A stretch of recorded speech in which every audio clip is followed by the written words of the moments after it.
bienvenidos al programa La Oralidad en los Procesos Civiles. Es un programa que está a cargo del equipo técnico institucional, implementación, supervisión y monitoreo de la oralidad civil en el Poder Judicial. Este programa tiene por objeto difundir los principios que inspiran este método importante que viene siendo utilizado en nuestro país para el proceso laboral, para el proceso penal, y los jueces, por iniciativa propia, la hemos adoptado para acoplarla al proceso civil en nuestro país. No está de más indicar que en el Perú, desde el año 1993, está vigente el Código Procesal Civil peruano, que surgió como un proceso por audiencias. En sus orígenes se llevó adelante oralidad en la mayoría de los casos, pero a raíz de un abandono que sufrió el proceso civil por parte del Estado y las autoridades de ese momento, el proceso civil degeneró en un proceso escrito, al punto que en el año 2007-2008 se desactivaron audiencias, importantes audiencias, en el proceso abreviado y proceso de conocimiento, subsistiendo solo audiencia única en el proceso sumarísimo y manteniendo en los otros dos procesos la audiencia de pruebas. Sin embargo, la ola del modelo escrito arrasó con todos los procesos, incluidos los sumarísimos, convirtiendo al proceso civil en un proceso trágicamente escrito, bueno, retomando, recuperando lo que ya se supone habíamos dejado en julio del año 93. Remomeró, volvió a nacer el proceso tan criticado, que tanto daño causó a los justiciables en los conflictos de esta naturaleza. Los jueces hace 2 años en el Perú hemos impulsado retomar el proceso oral y en esa tarea estamos. Así que este programa busca difundir las buenas prácticas que trae consigo el proceso oral, y para ello entrevistamos a profesores universitarios, a abogados litigantes y, por supuesto, a magistrados. En esta ocasión hemos invitado a un profesor español, quien con bastante disposición y al cual le agradecemos, ha ofrecido transmitir sus conocimientos, su experiencia, para contribuir a esta tarea que se viene llevando adelante en el Perú. Se trata del profesor Tomás Javier Aliste Santos, quien los entrevistaremos para abordar el tema oralidad civil y la motivación de las resoluciones judiciales. Vamos a un pequeño corte y retornamos en unos minutos. Tengamos nosotros la idea de que en el Perú la oralidad viene llevándose adelante sin que exista una norma expresa por la ley que permita convocar a una audiencia, que nosotros le llamamos audiencia preliminar, y recuperar la oralidad para los procesos civiles. En su experiencia docente, ¿qué opina usted de esta figura de la oralidad? Bueno, pues en primer lugar le agradezco mucho su invitación y además es un placer para mí encontrarme hoy en esta situación hablando con ustedes, y alabo mucho el programa que usted está impulsando porque permite conocer el funcionamiento de los órganos jurisdiccionales y los problemas de derecho procesal, no solo a los jueces, sino a todo aquel que se acerca al proceso. En primer lugar, el mayor interesado son los ciudadanos, pero es que están todos los profesionales forenses que, desde luego, este programa que usted impulsa hace muchísimo bien y ayuda muchísimo a esclarecer cuestiones jurídicas. En cuanto a su pregunta de la oralidad y las implicaciones de la oralidad, en mi opinión es un principio fundamental del ámbito procesal. Un principio que quizás en nuestros días, en países como España, se ha sobredimensionado y debe de ser hábilmente acomodado con el principio de escritura. Si nosotros teníamos una tradición en el enjuiciamiento civil basada en el principio de escritura, y hace poco más de 20 años, a raíz de la irrupción normativa de la Ley de Enjuiciamiento Civil del año 2000, la Ley 1/2000 de 7 de enero, transformamos nuestro proceso civil, que gravitaba antiguamente en torno a la idea de escritura, y lo transformamos en algo completamente distinto, girando alrededor del principio de oralidad. ¿Por qué es importante la oralidad? Bueno, nosotros tenemos una norma escrita fundamental a nivel constitucional. El artículo 122 del texto constitucional ordena al legislador ordinario que los procedimientos sean fundamentalmente orales, esencialmente orales. Especialmente, nos dice la Constitución española, los procedimientos criminales. Claro, la Constitución entró en vigor en el año 78. No se tomó mucha prisa el legislador español hasta el año 2000 en obedecer ese mandato constitucional para los procesos civiles. ¿Por qué es esencial la oralidad? Porque dinamiza mucho el proceso. Eso no significa que el proceso pierda sustancia o pierda, o pierda contenido o seriedad, en tanto que se base principalmente en actuaciones orales. Significa simplemente que se va a dar cabida a dos principios esenciales del procedimiento que en mi modesta opinión, bajo la órbita del principio de escritura, quedan muy soslayados. Esos principios son el principio de concentración de audiencias y el principio de inmediación judicial, que en mi opinión es esencial para una correcta convicción judicial en torno a los hechos y actividad de alegación y prueba que conforma la causa. Me parece que eso es un aspecto que usted ha relevado con énfasis, porque es trascendente que el juez haga realidad sus principios de inmediación y de concentración de actos procesales, que solo los puede realizar con éxito en presencia personal de él con las partes, ¿no? Que es la dinámica que lleva consigo la oralidad. Usted, don Tomás, es profesor de Derecho Procesal en la Universidad Internacional de La Rioja, ¿no? Y yo me preguntaba si en la universidad, en materia procesal, han hecho ustedes una evaluación de el uso de este método o principio de oralidad en España, a luz de la experiencia que ustedes vienen llevando en esta materia en su país. Sí, en efecto, doctor Lama, en España ha habido bastantes estudios sobre las bondades de la oralidad y sobre el acierto del legislador a la hora de adoptar este principio desde el año 2000. Es que ya llevamos 20 años con una tradición de oralidad en materia civil. Curiosamente, como anécdota, sí que les tengo que contar que cuando este principio tan revolucionario en aquel entonces, hace 20 años, se esbozó en el proyecto de ley de enjuiciamiento civil, muchos abogados españoles y muchos jueces se llevaban las manos a la cabeza pensando que iba a ser un terremoto completo, que iba a transformar de una manera absoluta el proceso y les iba a trastocar el suelo sobre el cual estaban. Y nada más lejos de esa intención, al contrario, luego se sintieron muy cómodos a través del régimen de la oralidad. También les tengo que decir que la oralidad, desgraciadamente, no ha reducido las masas y masas de papel escrito. La oralidad ha sido buena, pero el papel sigue surgiendo por doquier, incluso en la era de la informática, como estamos ahora, incluso con los procedimientos iniciados, los procedimientos civiles desde el año 2016, a través de una aplicación informática, de un sistema de recepción de notificaciones que se llama LexNet.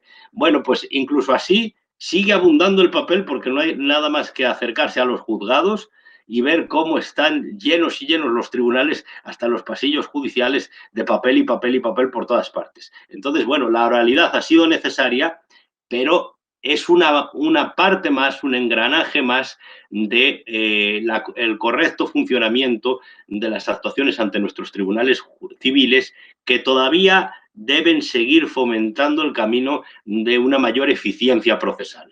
Sin duda que se reduce el movimiento del uso del papel cuando se logra la concentración de actos procesales, porque la tramitología que se genera producto de las incidencias provocadas por los abogados respecto de diferentes aspectos del proceso, sean nulidades, sean defensas, sean oposiciones, si estas se tramitan en la misma audiencia, sin necesidad de darles el trámite escrito, entonces hay un desincentivo para el uso del escrito para provocar que estas se aleguen en la propia audiencia y sean resueltas por el juez ante ellos, ¿no? Con autos interlocutorios en la propia audiencia.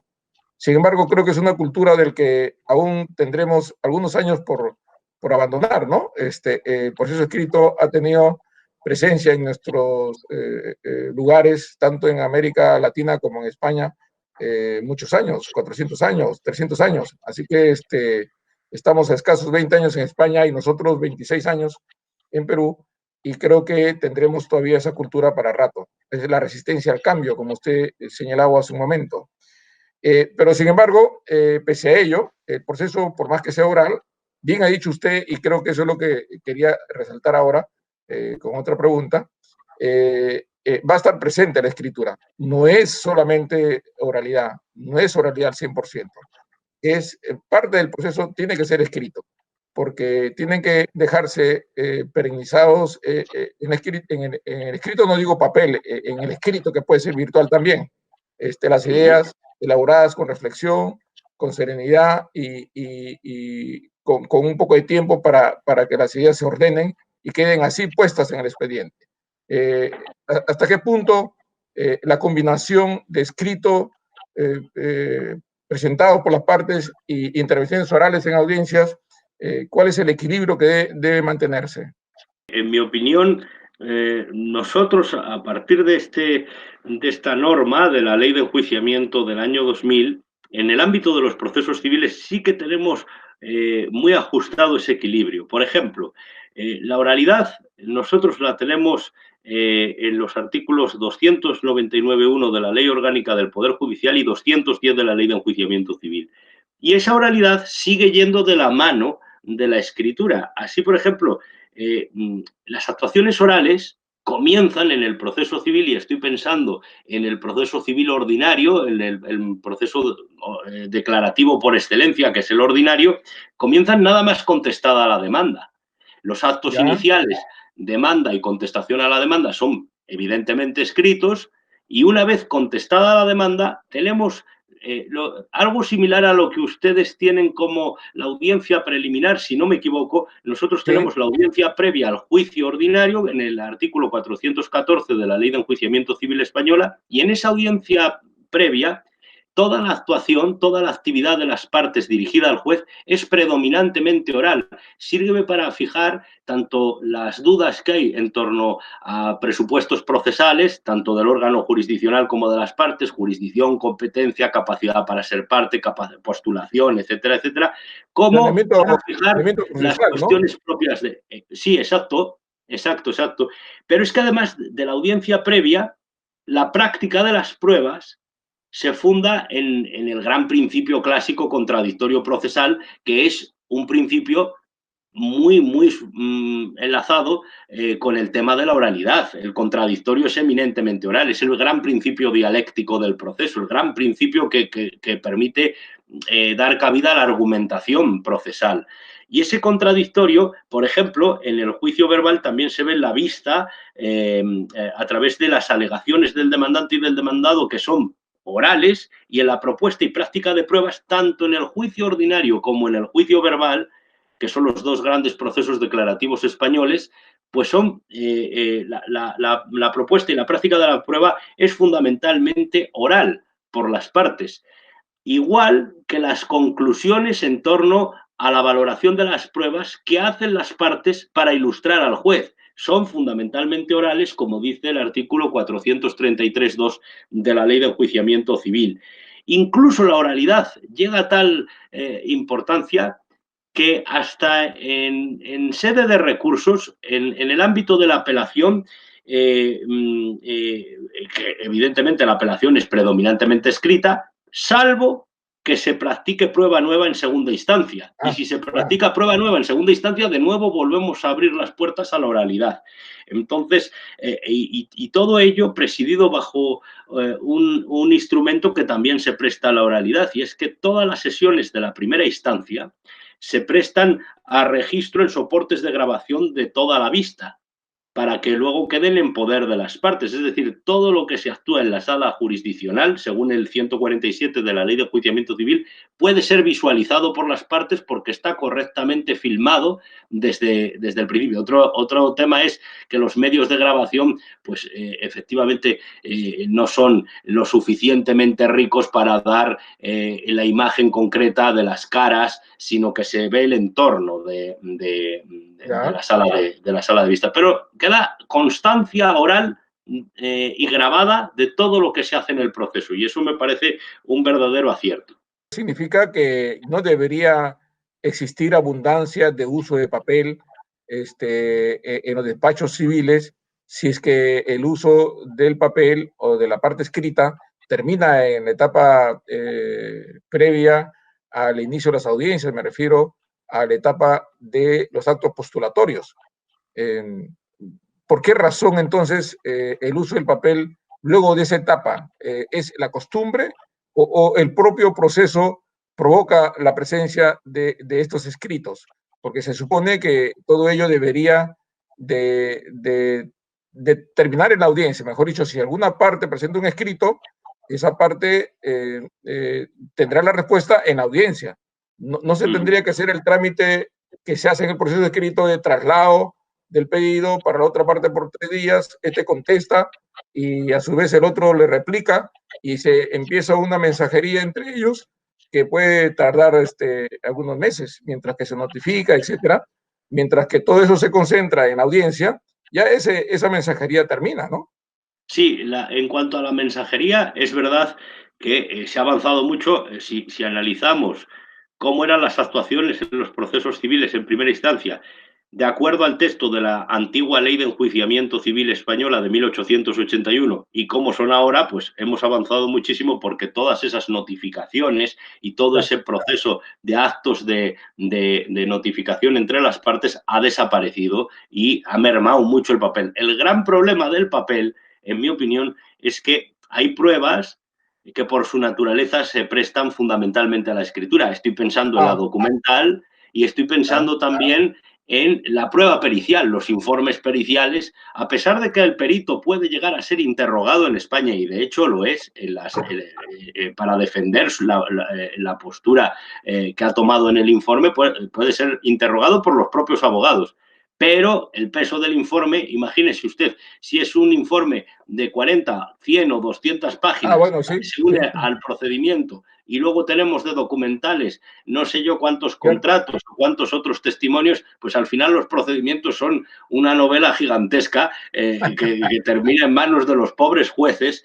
Y yo me pongo muchas veces en el lugar de los jueces y digo, madre mía, ¿cómo puede ser que un juez que tiene no solo una causa, sino infinidad de causas abiertas, terminan con los cerebros hechos papilla por culpa de las partes que se empeñan? Además, en mi opinión, es diametralmente opuesto a los objetivos de las partes. Si el objetivo de las partes es tratar de gozar del favor del juez y tratar de que el juez sea favorable a sus pretensiones, cuanto más escriban es peor, porque mayor será la dispersión del juez y mayor será la impaciencia, con toda razón, del juez por acabar la causa y verse envuelto en un procedimiento que podría decirse todo de una manera más sucinta. A veces el mal entendimiento de la figura podría traer como consecuencia algunas dificultades, ¿no? Porque la oralidad trae consigo algunas exigencias de actuación por parte del juez y exigencias de actuación por parte de los abogados. Lo primero que tendríamos que hacer es aparecer son la cultura anterior, que todavía la mantenemos, ¿no es cierto? Y que de una u otra manera la traemos al proceso. Y eso tiene que ir cambiando poco a poco. Creo que, pero en un balance general, digamos, advierto de su intervención, entre el proceso con presencia de oralidad, sin que sea exclusivamente oral, con presencia predominante de oralidad, resulta ser mucho mejor, más eficiente, con los errores y dificultades, que el proceso escrito, 100% escrito. ¿Eso es correcto? ¿Es una apreciación que... Desde luego que sí, tiene usted toda la razón. Eso es lo que he querido expresar. Desde luego, la oralidad es un avance muy significativo y permite dotar al proceso civil de una mayor eficacia que si estuviera pivotando continuamente sobre el principio de escritura. Correcto, don Tomás. Ahora, permítame entrar al otro tema que es objeto de conversación el día de hoy, que es la motivación de las resoluciones judiciales. En el Perú, no sé, seguramente en España, pero en el Perú hemos escuchado críticas al modelo oral porque, según se dice, sacrifica la calidad de la decisión del juez, porque no es posible que un juez en tan corto tiempo pueda generar una sentencia y que eso hace que el pronunciamiento pierda calidad, ¿no? ¿Es correcta esa apreciación? ¿Qué opina usted? No, en mi opinión no es correcta esa apreciación, porque los jueces, al contrario, los jueces, fundando la decisión judicial y la motivación de la decisión judicial en el principio de oralidad y por lo tanto en el principio de concentración de audiencias, tienen en su mente la posibilidad de construir de forma temprana la resolución judicial. La resolución judicial motivada no es más que justificar el parecer jurisdiccional en torno a lo alegado y probado por las partes aplicando la ley. No hay más secreto en el ámbito de motivar. Esto se dice muy sencillo, luego es bastante dificultoso, como usted lo sabe muy bien, ponerse con la hoja de papel en blanco y tratar de expresar los motivos que llevan al dictado de un determinado fallo. Entonces, pero en mi opinión, la oralidad no es antagónica a una buena motivación judicial. Al contrario, la auxilia, empuja una buena motivación judicial.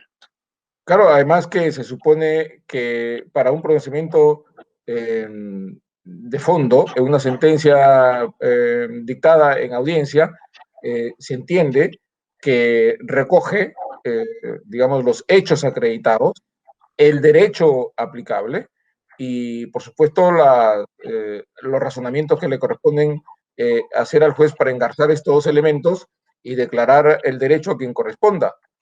No se necesita hacer una pieza jurídica o un trabajo monográfico jurídico para respaldar una decisión basada en los hechos y en el derecho, ¿no? Exacto, correcto. A mí, quizás lo más importante en cuanto a la motivación judicial, y yo he estado estudiando la garantía de motivación durante varios años. De hecho, fue el tema de mi tesis doctoral, la motivación de las resoluciones judiciales, particularmente de las sentencias. Y después de estudiarla ya durante muchos años, sigo pensando que de las dos partes en las que podemos diferenciar la garantía de la motivación respecto a la quaestio facti, las cuestiones de hecho, y la motivación respecto a la quaestio iuris, las cuestiones de derecho, lo más importante, en mi opinión, es la motivación de los hechos. Los casos se ganan o se pierden por los No lo sé. abogados si saben los hechos. De poco sirve saber mucho derecho si lo importante, lo relevante, y eso es la gran riqueza del derecho práctico, del derecho en su ejercicio, como es el derecho procesal y lo que se hace todos los días en los tribunales de justicia, es razonar en torno a los hechos. El derecho, no digo yo que no sea difícil averiguarlo, las operaciones de interpretación y aplicación de la ley son difíciles, pero en mi opinión, los filósofos del derecho han insistido mucho en cuestiones relacionadas con la motivación del derecho y poco en cuanto al verdadero asunto clave en cuanto a la motivación, que es la motivación del juicio de hechos, el análisis de los hechos. Bueno, leí hace unos días un documento preparado por un equipo de capacitadores para la reforma procesal ecuatoriana y decía algo muy acertado que todos lo vemos, por lo menos en el Perú, no sé si eso sucede en España, que las aulas universitarias en materia de la especialidad de Derecho, los alumnos se profundizan bastante en las instituciones jurídicas, en teorías filosóficas, epistemología, analizando el derecho, que está bien, siempre que también se le enseña a pensar en función a los hechos. Es decir, que cuando, por ejemplo, un abogado tiene que sustentar su teoría del caso en un proceso oral, le es muy difícil pensar en base a los hechos. Y siempre termina en el terreno abstracto de las figuras jurídicas, en abstracto de las instituciones jurídicas, su historia, sus referencias doctrinarias, pero no aterriza, es decir, y divaga. ¿Qué opina usted? ¿La enseñanza puede ser también causante de esta pérdida de ubicación en el caso de los procesos en los tribunales? Completamente de acuerdo con usted, doctor Lama. Es más, respecto a lo que usted me dice de la reforma en Ecuador, de estas cuestiones, tuve la oportunidad antes de la pandemia, para mi fortuna, de ser uno de los últimos que pudieron viajar a Ecuador y entrevistarme y ser muy bien recibido por la doctora Carmen Maldonado, que es la presidenta de la Judicatura Sí. en Ecuador. Y bueno, hicimos un congreso para la capacitación de los jueces ecuatorianos y bueno, mi ponencia particular versaba, está en YouTube, se puede chequear por todo aquel que tenga curiosidad, versaba sobre la conveniencia de la argumentación desde el punto de vista del fortalecimiento del Estado constitucional y la argumentación judicial en particular. Claro, la enseñanza en nuestros países pues dista años luz de lo que hacen en las universidades norteamericanas, por ejemplo, es otro sistema distinto. Otro Nosotros modelo, somos ¿no? países somos países de tradición romanista y ellos son el sistema de common law, pero cierto es que no somos tan diferentes. El gran problema es qué hemos hecho nosotros para abandonar nuestras antiguas raíces que eran profundamente dialécticas y donde la universidad medieval, en todos los países de Europa continental y también en las repúblicas hispanoamericanas, se enseñaba dialéctica en el ámbito de la enseñanza jurídica. Se enseñaba argumentación y dialéctica y tenía una profunda importancia el contradictorio procesal como juego de posiciones y de debate procesal entre las partes y el juez. Hemos abandonado esa tradición, en mi opinión, por adoptar esos esquemas del positivismo normativista de raíz kelseniana y ¿Ya? nos hemos ido al mundo de las ideas. Pero es que el mundo de las ideas, el cielo de los conceptos está muy bien, pero lo que de verdad cuenta es la resolución de los problemas concretos que llevan a cada litigante a acudir a solicitar ante los jueces y tribunales tutela judicial efectiva. Entonces, cuanto antes rescatemos esos estudios en torno a la argumentación y a la dialéctica procesal, mejor para la correcta formación de nuestros estudiantes en la materia. Además, que hemos perdido una cosa que teníamos muy desarrollado en nuestros países. Afortunadamente ustedes, en Hispanoamérica, siguen teniendo buena tradición oratoria. En España se ha perdido y es necesario recuperar. En España había grandes oradores y, bueno, pues desde la segunda mitad del siglo XX, pues tampoco brilla mucho la oratoria en España y es necesario hacer hincapié en la recuperación de la oratoria y de la argumentación forense para la correcta formación de jueces, fiscales, abogados y de todo aquel que interviene en los procesos civiles. Bueno, en realidad yo creo que, como en todo, debería de haber presencia de ambas formaciones, porque tampoco podemos pensar que el estudiante de Derecho abandone el tema de los conceptos, de la doctrina, las instituciones jurídicas, sus referencias históricas, porque también esto le reduciría su capacidad de análisis para los hechos. Pero también quedarse en los hechos también podría convertirse en un abogado de un nivel muy chato en relación a su ubicación, digamos, en el escenario jurídico en general. Creo que una combinación de ambos escenarios, razonar con los hechos, enseñar a razonar con los hechos y razonar también en la parte conceptual. Pero para los fines, me parece a mí, de la solución de los conflictos, sea que intervienen como abogados para sus famosas teorías del caso, o sea que intervienen como juez para resolver en audiencia, pensar en los hechos es un tema clave, ¿no cree usted? Es fundamental, es como usted dice, y además, siguiendo la tradición aristotélica, en el justo medio está la virtud. Ni tanta abstracción, ni tanta mentalidad norteamericana de girar en torno a lo que ellos llaman el case law, en la construcción del derecho del caso concreto, en el common law. Más bien, una hábil ponderación de ambos factores, los hechos y el derecho, hábilmente combinados para una correcta formación de planes de estudio, de grado, que sirvan para que los estudiantes tengan las herramientas suficientes como para manejarse el día de mañana como profesionales eficaces en los tribunales.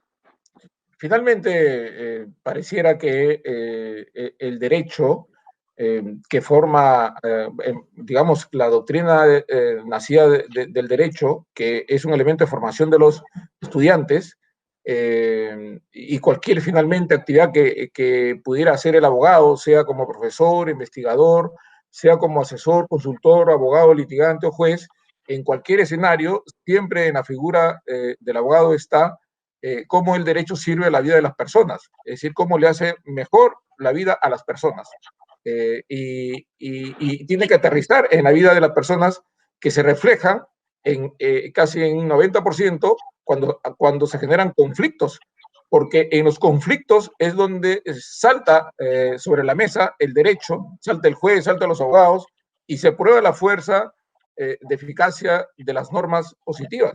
Entonces, digamos, siempre la formación, por más que sea académica o abstracta, conceptual, siempre el abogado, el especialista en materias jurídicas, debe terminar viendo la relación de los seres humanos en la vida cotidiana. ¿Qué opina usted de eso? Sí, desde luego. Lo que pasa es que en nuestros días, con la globalización jurídica, me temo que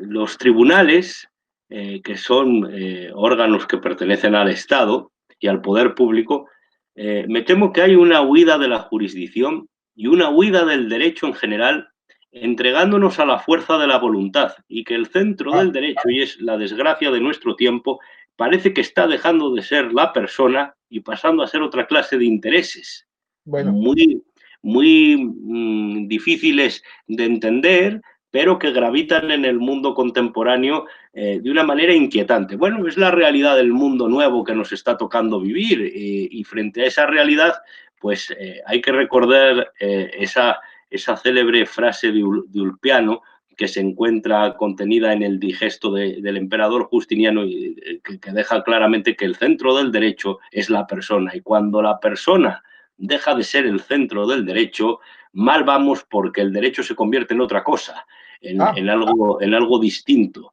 Y la norma debe de ser obedecida porque es justa, no porque esté mandada. correcto. Entonces, entramos en debates éticos sobre nuestra ciencia jurídica y los límites de la misma, y las transformaciones a las que está siendo sometida en estos avatares de la globalización. Quisiera hacer una pregunta que también es preocupación de los jueces peruanos. Nuestra constitución política del Estado ha puesto como garantía de carácter procesal, garantía de la jurisdicción, la motivación escrita de los autos y sentencias. Motivación escrita de los autos y sentencias.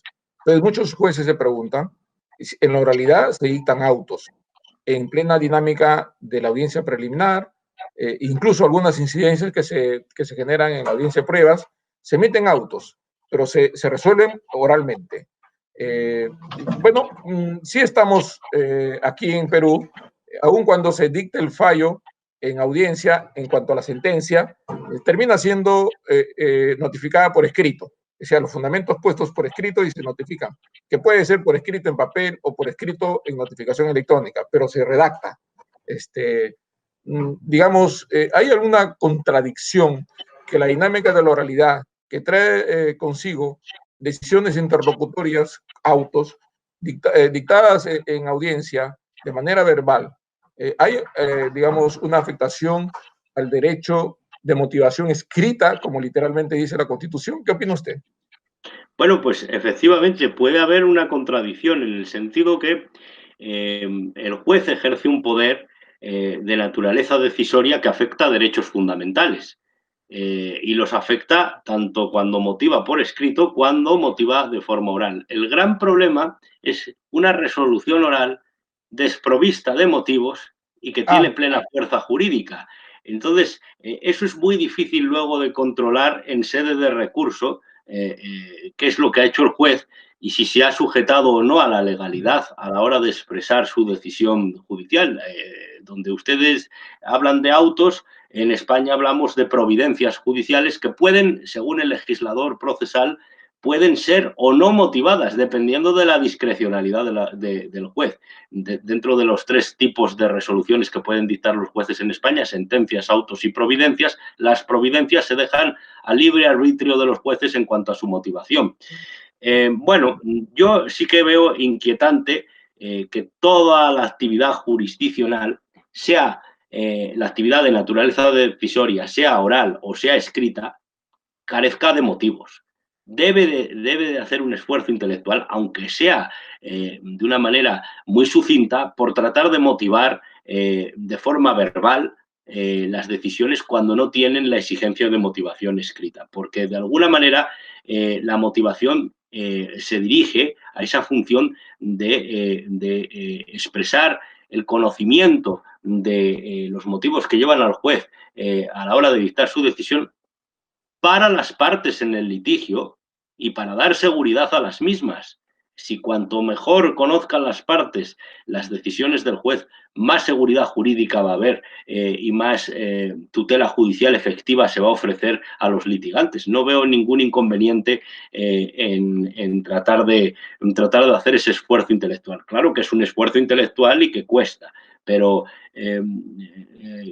lo ideal ahí sería que la motivación siempre, a pesar de ser ejercida en ocasiones de forma oral, pudiese documentarse a posteriori. Que en un primer momento se haga una motivación oral y que finalmente termine documentándose por los auxiliares del juez recogiendo lo que efectivamente ha dicho.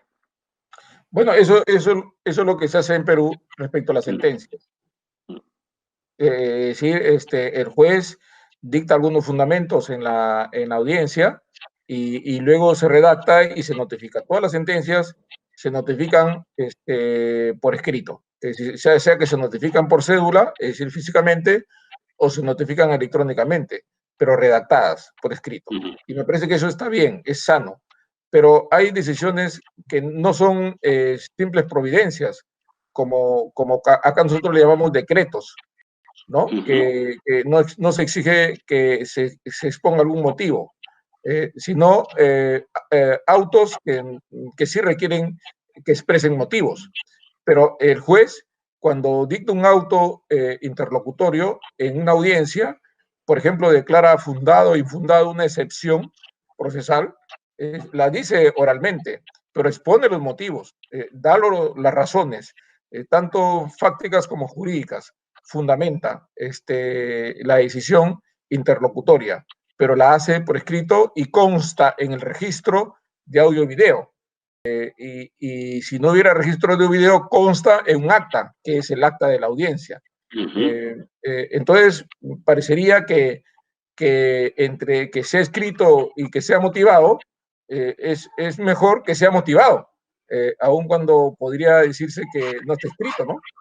Efectivamente, yo no veo ninguna dificultad en el hecho de motivar de forma verbal. No veo ninguna dificultad. Me parece además más eficiente porque si todo lo llevamos otra vez de nuevo al principio de escritura, los procesos serían interminables. El lapso temporal, que ya de por sí un proceso dura bastante en primera instancia, pues estaríamos hasta el fin de los tiempos con un proceso a través de una exigencia continua de escritura. En ese sentido, tiene usted toda la razón.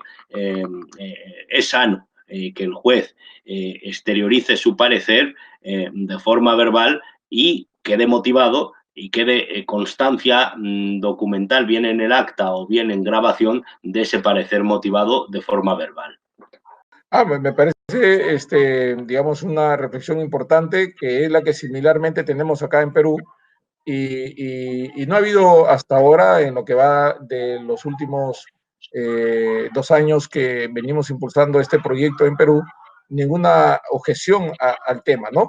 Porque creo que las personas lo que exigen es que se les dé razones, que se les explique fundamentos por los cuales el juez decide, para que no torne en arbitrariedad, ¿no?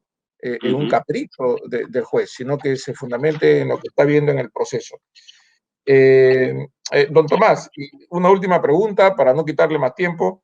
¿Cuán importante es la argumentación jurídica para un correcto desarrollo de decisión judicial que garantice la protección de los derechos civiles y los derechos fundamentales? Pues bueno, en primer lugar, usted no me quita tiempo, al contrario, es un placer para mí estar compartiendo estos instantes con ustedes en este formidable programa. La argumentación es extraordinariamente relevante, porque si pensamos en la argumentación judicial, es una relación de carácter triangular, en mi opinión.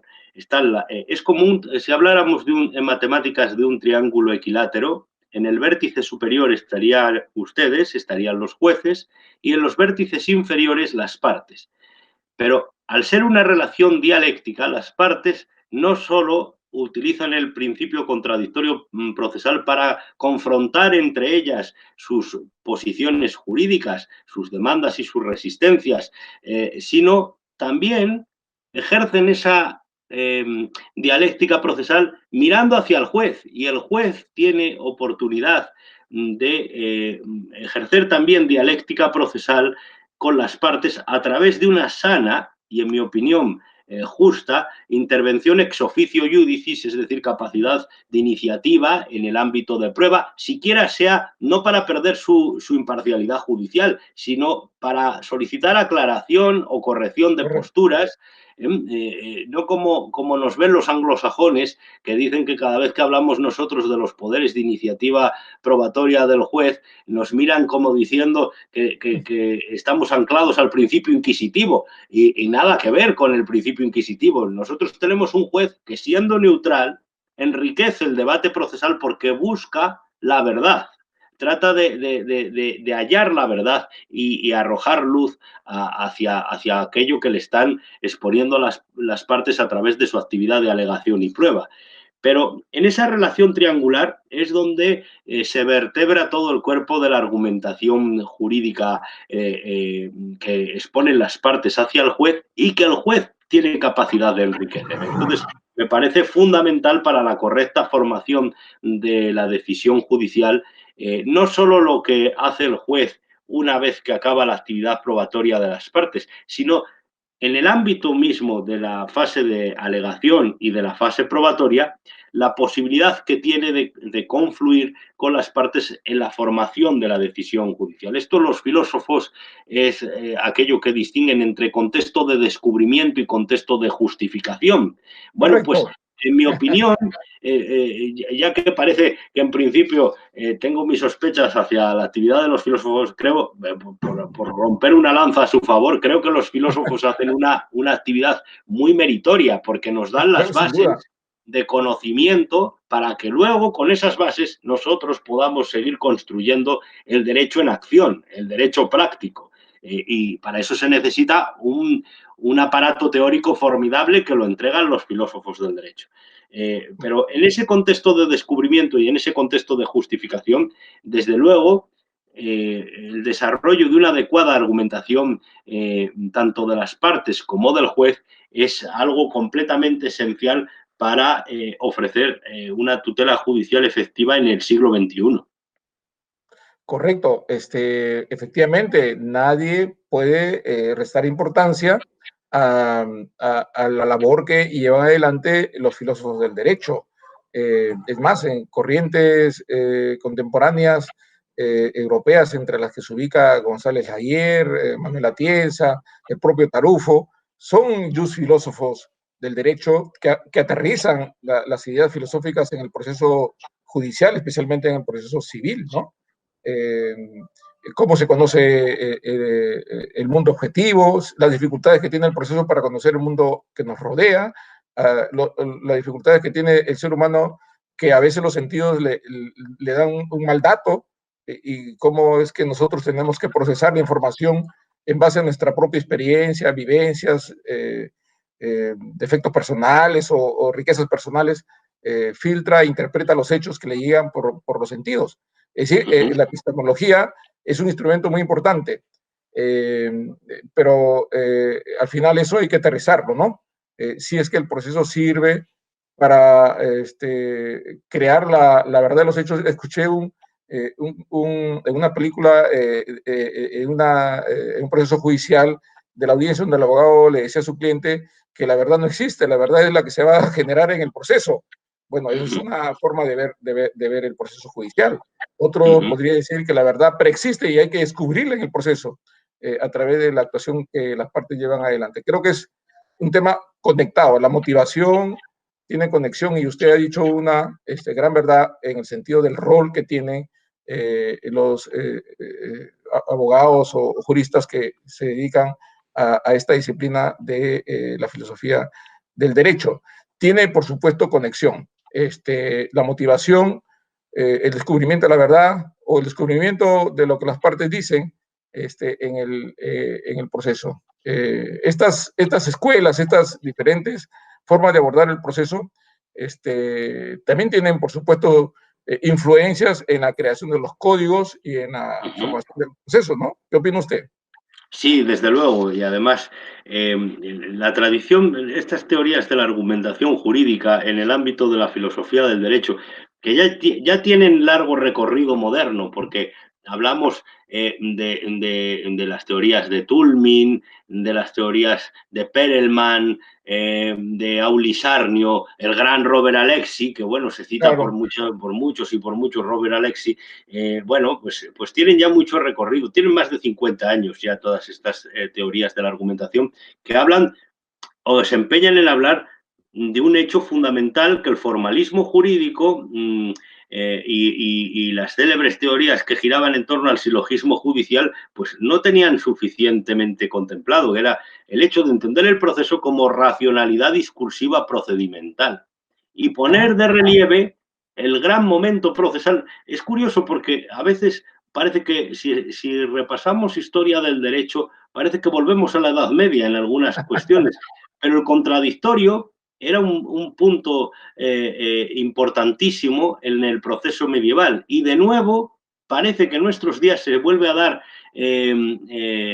cabida al contradictorio procesal, a ese momento clave de dialéctica procesal entre las partes y el juez para formar la convicción judicial. Entonces, bueno, bienvenidas sean las teorías de la argumentación jurídica, que creo que hacen son bastante oportunas a la hora de ilustrar a los juristas prácticos con ese edificio teórico tan necesario para la propia proyección de la práctica jurídica cada vez mejor. Es algo esencial. No se puede vivir de espaldas a la cultura jurídica porque flaco favor le haríamos a la justicia de nuestros días si no estuviéramos atentos a las innovaciones y a la reflexión que desde diversos campos, como la filosofía del derecho, se puede hacer respecto a la práctica forense. Don Tomás, es un gusto conversar con usted. La verdad que se nos ha pasado los minutos sin sentirlo. Se supone que este programa debe durar 30 minutos y creo que estamos con un poco más de tiempo, pero sin duda que esto enriquecerá el conocimiento y la práctica de los jueces que lo escucharán y del público que estará atento a su exposición realizada en esta oportunidad. Don Tomás, quisiéramos escuchar sus últimas impresiones. ¿Qué nos podría decir ya para cerrar el programa? Pues, doctor Lama, el gusto es mío porque de verdad que hace usted una labor encomiable y además habla muy bien esta iniciativa de la preocupación que hay en los máximos representantes de la Judicatura del Perú en cuanto a fortalecer la cultura jurídica y específicamente la cultura relacionada en el mundo del proceso civil. Bueno, mis palabras son de elogio hacia su programa. Ojalá tuviéramos programas como el suyo en España, donde se permitiera hacer este tipo de cosas que son tan interesantes para la correcta tutela judicial efectiva y la protección de los derechos fundamentales. En esta época de pandemia que nos está tocando vivir a todos, donde parece que el miedo y la incertidumbre nos hacen presa fácil a los ciudadanos, yo insisto cada vez que les hablo a mis alumnos, agárrense ustedes al derecho. Solo el derecho y el derecho procesal, que es el derecho de la acción, nos permite defendernos como personas y mantenernos serenos en un mundo donde todo cambia y donde todo se agita de una forma vertiginosa. Entonces, muy agradecido le quedo, doctor Lama. No, de nada. Nosotros a usted, don Tomás.